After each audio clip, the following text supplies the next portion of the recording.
Bonjour à tous. Dans l'actualité ce lundi 8 juin 2026, le démarrage de la phase écrite du brevet d'études du premier cycle session de juin 2026. Le lancement a été effectué par le ministre de l'enseignement secondaire. Les détails sont à suivre dans un instant. À suivre dans ce journal, le message du ministre de l'Agriculture, de l'Élevage et de la Pêche à l'occasion de la Journée internationale de la sécurité alimentaire, célébrée 24 heures plus tôt. Et puis en interactualité, on parlera notamment de la situation confuse induite par un déguerpissement en grande saison de pluie à Abidjan. Patrice Bédia, Loris, Freddy Davant, bienvenue. Radio Cotonou, le journal.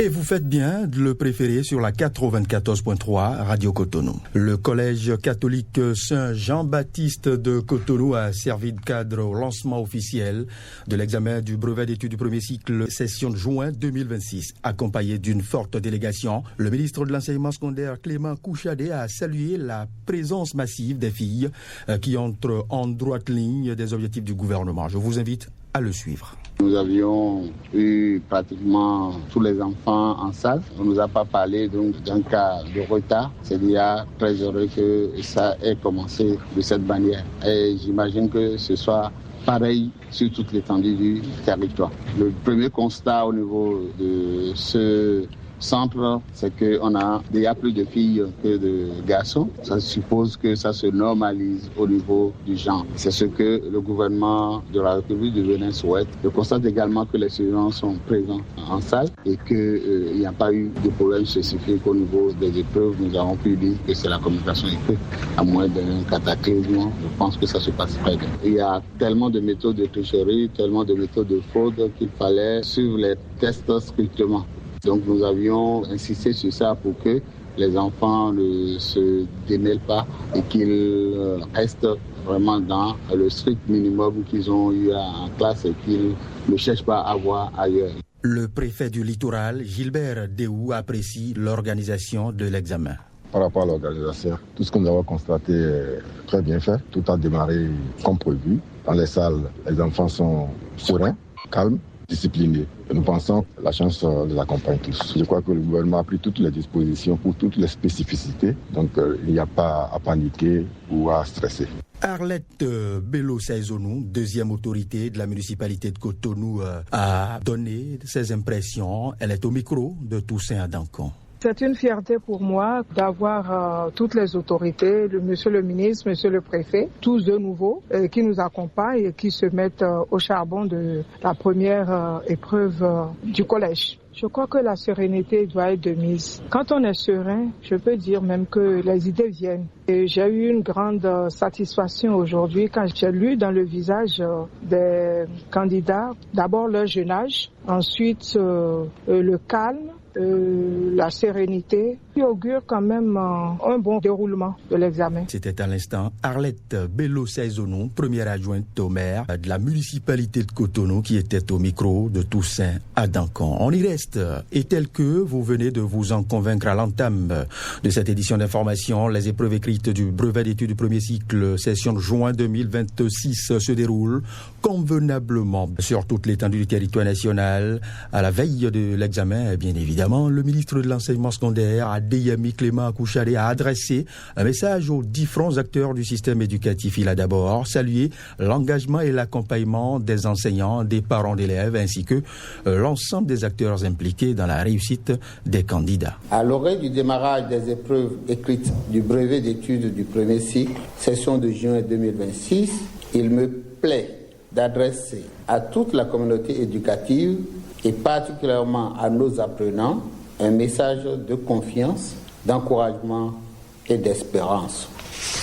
Cette échéance nationale qui constitue l'un des moments les plus importants de la vie scolaire de nos jeunes apprenants vient couronner plusieurs mois d'efforts soutenus, de discipline, de persévérance et d'engagement. Je voudrais, à cette occasion, rendre un hommage mérité à l'ensemble des acteurs du système éducatif qui, par leur professionnalisme, leur dévouement et leur sens élevé du devoir, contribuent quotidiennement à l'édification d'un capital humain de qualité pour notre pays.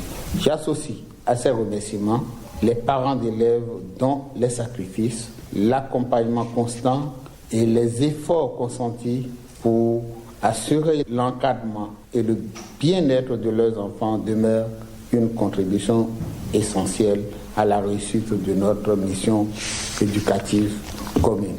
Le ministre a par ailleurs invité les candidats à aborder les épreuves avec sérénité, confiance et détermination afin de maximiser leurs chances de réussite. Chères candidates et chers candidats, les efforts que vous avez consentis, les sacrifices que vous avez acceptés, les longues heures de révision et la persévérance dont vous aviez fait preuve constituent déjà les fondements de votre réussite. Abordez donc ces épreuves avec sérénité, courage, discipline et détermination. Au nom du gouvernement de la République du Bénin et en mon nom personnel, je formule à votre endroit mes vœux ardents de succès. Autre registre dans ce point de l'actualité sur Radio Cotonou, prise en charge systématique des urgences vitales, pertinence, mise en œuvre et impact. C'est le menu de l'émission Franc-Parler du dimanche 7 juin 2026. À cette occasion, Honoré Benjamin Aoum a reçu Ange Dodji Dossou, conseiller technique du ministre de la Santé chargé de la médecine hospitalière. L'invité a revenu sur la notion de médecine hospitalière et les enjeux liés à la prise en charge des urgences vitales. On l'écoute. En médecine hospitalière, c'est tout ce qui se passe à l'hôpital, prenant en compte les soins et également les explorations diagnostiques. Donc, c'est-à-dire les examens de labo, de radio, les actes opératoires, les actes médicaux, la consultation, tout ce qui se passe en milieu hospitalier. Est-ce que tous les soins se font selon les normes de qualité requises? Et nous avons assez cette qualité des soins où tout ce qui se fait dans les hôpitaux suit la sécurité du patient. Est-ce que les hôpitaux ont le plateau technique qu'il faut? Est-ce que les médecins, les personnels et paramédicaux sont formés, sont aguerris pour faire face aux soins? Est-ce qu'ils ont les intrants? Est-ce que nous donnons satisfaction à la population? Parce que nous sommes là pour servir la population. Et le ministre de la Santé a en charge de mettre en œuvre la politique de santé du gouvernement. Et par rapport au secteur hospitalier, on doit s'assurer, puisque c'est plusieurs paramètres, les infrastructures, les équipements, le personnel. Il faut reconnaître sans grande honte que nos politiques antérieures aux années 2016 ont été plus axées sur les soins de santé primaires. L'hôpital, je dirais, a été plus ou moins abandonné. Il n'y a qu'au cours de ces 10 dernières années que l'expression médecine hospitalière, cette expression est devenue familière et je dirais quotidienne. Que comprendre réellement de la prise en charge des patients dans nos hôpitaux de nos jours? Élément de réponse avec Ange Dodji Dossou. Nous avons la chance que depuis un certain moment, les promesses de campagne deviennent quelques jours, quelques semaines après des actions, des programmes du gouvernement. En mars, le candidat Omer Ouada disait qu'il n'est pas normal que quand on est admis à l'hôpital pour des soins d'urgence, surtout pour les urgences vitales, que les formalités administratives et financières prennent assez de temps jusqu'à ce que le malade trépasse ou présente des complications. Donc aujourd'hui, et comme cela a été répété au cours de la campagne, on soigne d'abord et on discute après. Vous savez qu'il y a deux manières d'être admis à l'hôpital. Soit vous venez pour consulter, et quand le médecin vous examine et tout, que votre situation est assez, je dirais pas alarmante ou assez sérieuse pour vous hospitaliser afin que vous amène les soins. Ça, c'est le mode d'admission habituel.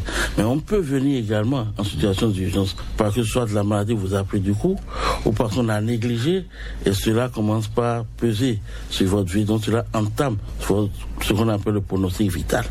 On vient alors à l'hôpital en cas d'urgence. C'est pour ça que nos hôpitaux ont des services d'urgence pour accueillir ce genre de situation. C'était à l'instant Ange Dodji Dossou, conseiller technique du ministre de la Santé chargé de la médecine hospitalière. Et ce journal se poursuit. Le Bénin, à l'instar de la communauté internationale, a célébré la journée internationale de la sécurité sanitaire des aliments, placée sous le thème du fardeau aux solutions, un accès universel à des aliments sûrs.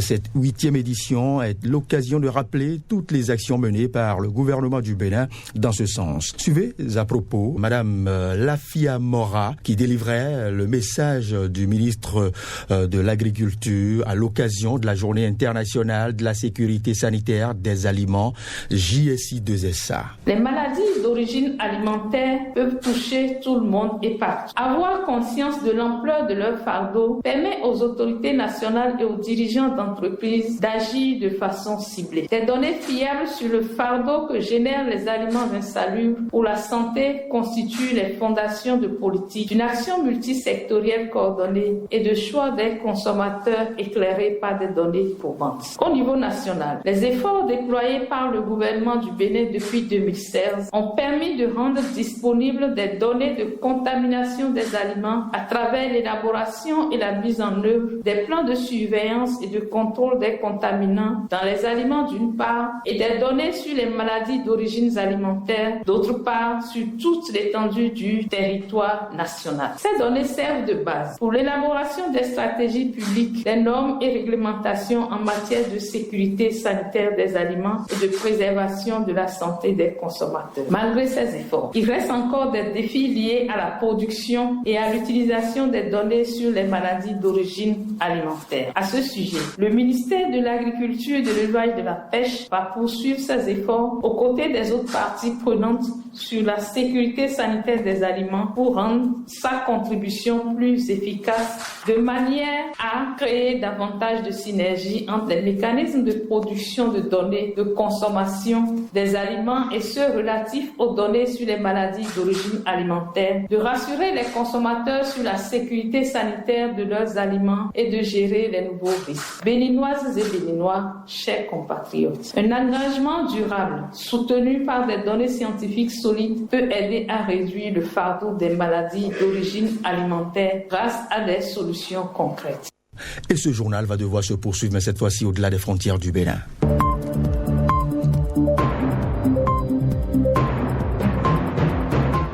L'actualité hors de nos frontières nous conduit à Abidjan, en Côte d'Ivoire, où un déguerpissement en pleine saison des pluies suscite des confusions. Pendant ce temps, en République démocratique du Congo, la riposte contre Ebola s'organise à Boulia, dans l'est du pays. C'est une signature de Boussoura Osseni. En Côte d'Ivoire, les déguerpissements ont repris de plus belle en moins d'une semaine à Abidjan. En pleine saison des pluies, les opérations de restauration de l'ordre urbain du district autonome suscitent les critiques, notamment de l'opposition. À Port-Brouet, dans le sud de la capitale économique, un deuxième quartier précaire est en cours de démolition. Rudy Canal existait depuis plus de 60 ans. La commissaire européenne à la coopération internationale, à l'aide humanitaire et à la réaction aux crises, Adja Labib, a effectué hier dimanche une visite à Bunia dans l'est de la République démocratique du Congo. La capitale de l'Ituri fait face depuis le 15 mai dernier à une nouvelle épidémie d'Ebola et vit désormais au rythme de la riposte. Et puis les dirigeants français, allemands et britanniques ont apporté leur soutien dimanche à la proposition de Volodymyr Zelensky d'un dialogue direct entre l'Ukraine et la Russie avec la participation active des États-Unis et de l'Europe à l'issue d'une réunion avec le président ukrainien à Londres.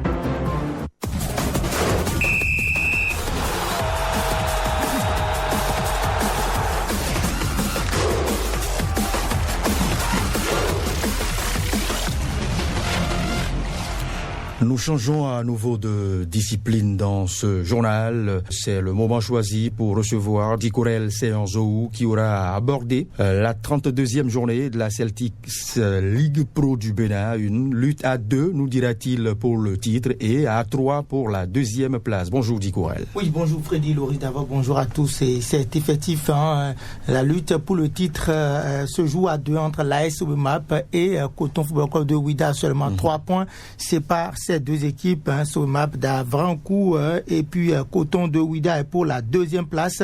Il y a Coton qui est en bonne position, mais il y a également Aspac, sans oublier Loto Popo pour le compte de cette 32e journée. Des matchs sans enjeu comme celui qui oppose l'US Craqué à Espoir de Savalou, 2 buts partout, puisque les deux équipes sont déjà maintenues en première division et ne jouent pas forcément le titre. Holu a été dominé par Dynamo d'Abomey à commun 8-0. Buffle est allé réaliser un hold-up du côté de Ndali en dominant Damissa 0-2. Cavalier a sécurisé, peut-on dire, son maintien en Ligue 1 en allant dominer à Bani Kouara, Bani Gansé 4-2. L'AS Dragon de Louémé aussi a dominé Ayéman, c'était hier, donc 1-0 pour ce qui est de la course au titre. Coton FC a réussi à battre AS Cotonou à Cotonou 1-0. But inscrit à la 52e minute par Emmanuel Henry qui permet à Coton de sécuriser pour l'instant sa deuxième place. Pendant ce temps, l'AS Map a dominé à domicile d'Adje FC 2-1, ce qui conforte donc ce Map dans son fauteuil de leader, donc à 3 longueurs de l'équipe de Coton. Il faut dire que si donc dans ces conditions l'AS Map arrive à gagner le week-end prochain face à l'AS Cotonou, ce Map pourrait donc être sacré champion du Bénin. Mais en cas de faux pas, Coton est derrière et Coton donc va donc guetter, alors que Aspac, qui a seulement 2 longueurs de Coton, aussi pourrait finir deuxième en cas donc de victoire face à Loto Popo. Loto Popo aussi, qui n'est pas très loin donc de ce trio, vise également la deuxième place, puisque la dernière journée on aura un Loto Popo Coton du côté de Grand Popo. Donc les rencontres de la 33e, de la 34e journée sont à suivre avec beaucoup de sérieux. Dadje FC, champion de la saison passée, est officiellement relégué en 2e division. Il reste donc une seule place qui est en ballottage entre Jeunesse Sportive de Pobet. C'est tout pour ce journal. Patrice Bédia nous a permis d'être présent dans les différentes demeures pour livrer ces différentes informations. À ce micro, je suis Loris Freddy Davo. Et je me dois de vous signaler que j'ai été aidé dans cet exercice par Michel Rounon.